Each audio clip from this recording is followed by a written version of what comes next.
Good evening, everyone, and welcome to another round of sound. This is the #1 Cochran Sports Showdown. I'm Bob Pompeani, and boy, do we have a lot to talk about. We'll get into Urban Meyer, Pat Narduzzi, pretty much guaranteeing his team will be in the ACC championship game. We'll talk about the Steelers' improved play yesterday, but the #1 topic tonight on the #1 Cochran Sports Showdown will be the Pirates, who lost 2 of 3, now 12 out of first in their division. Here to debate all these topics with you, our panel.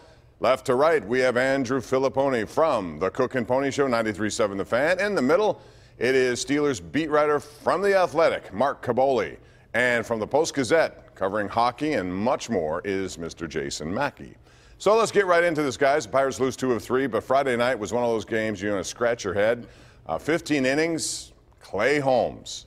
So when we look back at this season, Andrew Fillipponi, how much of an impact will the name Clay Holmes have on what transpired with this team? Well, it's the San Francisco game where they shoehorn him in because of biometric measures, even though their starting pitchers had done well and they had just added Archer to the rotation. So it'll have a lot to do with it, Bob. It's not just Clay Holmes. Think about why Clay Holmes is in that situation, because they activated Sean Rodriguez from the disabled list and sent a relief pitcher back down to AAA. As far as I'm concerned, Clint Hurdle and Neil Huntington have a lot to do with the Pirates' struggles this year. It's not just Bob Nutting's bottom line. It has a lot to do with both the managerial and general manager decisions, and that's a big reason why the Pirates are where they are right now. I feel like we could peel this stuff away layer by layer, talk about the general manager and the manager of the team and all this stuff, but I'm going to go a different direction. Some of their fundamental flaws, and I mean base running, making boneheaded mistakes at really bad times, hitting poorly. I don't know, Bob. I'm not going to remember this so much about Clay Holmes when he pitched, when he did not pitch, whether you need an extra day to recover or whatever. I mean, this is a team that simply offensively and fundamentally is not good enough. And I think over the balance of this season, we're just finally starting to see it. I actually think you can peel it away a little bit more, and I think Clay Holmes is a microcosm of the season because it all has to do with analytics. And I think that Clint Hurdle is really relying it to the extreme right now.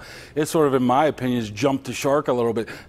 He doesn't listen to what he what it should happen, what he's known from baseball in his 40 years of managing and playing and going straight by the book. And I think that's exactly what you saw with Clay Holmes and what happened in Denver and other stuff like that. Sometimes it just gets to be too much. Use your instinct, and I don't think he's using his instinct, and I think that's what's hurting him a lot. I agree with that. I think look at Steven Brault, for example, getting back to Friday night.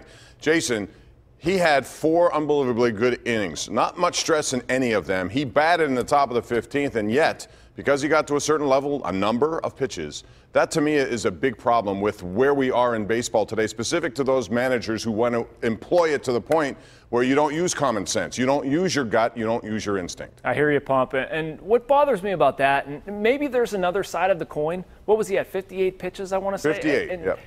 If he's at 58 and he's tired, fine, take him out of the game. We don't know for sure whether he was tired or not. I don't know if he was asked. It's a feel kind of thing. I mean, you can have 58 easy pitches, you can have 58 hard pitches. To me, this comes down to, and we've seen this a lot this season, they sort of outsmart themselves. They're too hung up on a pitch count or an extra day of rest or whatever. It should be well, a you know little what, bit more Jason, of a feel. I want to go back to something that you said to start here about how their fundamentals are bad and that they're making base running mistakes and whatnot. Maybe that's because they are putting too much in the sabermetrics and not enough in actually instructing their players to do the right thing, or just bring in. I'm to the point now where I want a new set of eyes and I want a new direction for this team, but they gave this stupid 4-year extension to Hurdle that he did not deserve in the middle of September last year. He was coming off 2 losing seasons. There was no reason why they needed to give a 61-year-old manager that kind of leverage or leeway.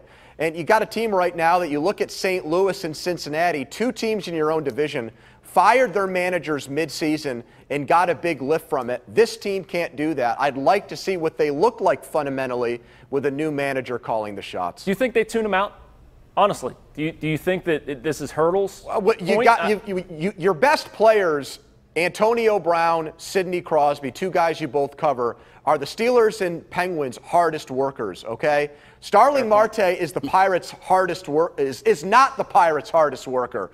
He's their best player. Polanco's probably their second most talented worker or talented player, and you don't know where their head is more than half the time. They're lacking focus, they're lacking motivation, they're lacking a winning attitude, and I do think that there's a trickle down from the manager to their players. And you look when they were good, those two were the guys leading the way too. So they're very important to what the Pirates want to do. And one last thing about analytics, about 3, 4, 5 years ago, Pirates were only one of a couple teams that had it. Now everybody has it. Yep. It's sort of even its way out a little bit. Maybe it starts to go the other way a little bit and look at it through a different eye. All right, real quick here, I want to get into Archer. The trade was made. He's had 5 starts. He may still be a good player for them moving forward. I got to believe that he will, but this has been a disaster, Jason. When you look at this trade now, assess it for me, and has it changed your opinion? It hasn't changed my opinion, Bob. I still like the trade a lot. Tyler Glasnow was in a situation, I actually liken him to Derek Pouliot out of the Penguins. It just wasn't going to work here. And I don't care what Tyler Glasnow does in Tampa Bay, whether it looks bad, whether Chris Archer struggles or not. Give him a full spring training. I get that it's not working out right now, but this team is flawed in other areas. I'm not going to harp on Archer not pitching all that well for a couple of starts. Yeah. Well, they traded for him, though, Jason, did not just help them in 2019 and beyond. It was partly for this year. And every starting pitcher that was traded for at the deadline has been better than him. Happ, Lynn, Hamels, Gossman. You go right down the line, they've all been better. And the Pirates gave up the biggest package to get this guy. So, I don't know, man. I'm nervous that their Midas touch with these reclamation projects has worn off. I really am. I always wonder if everybody didn't get hurt around the same time they acquired him.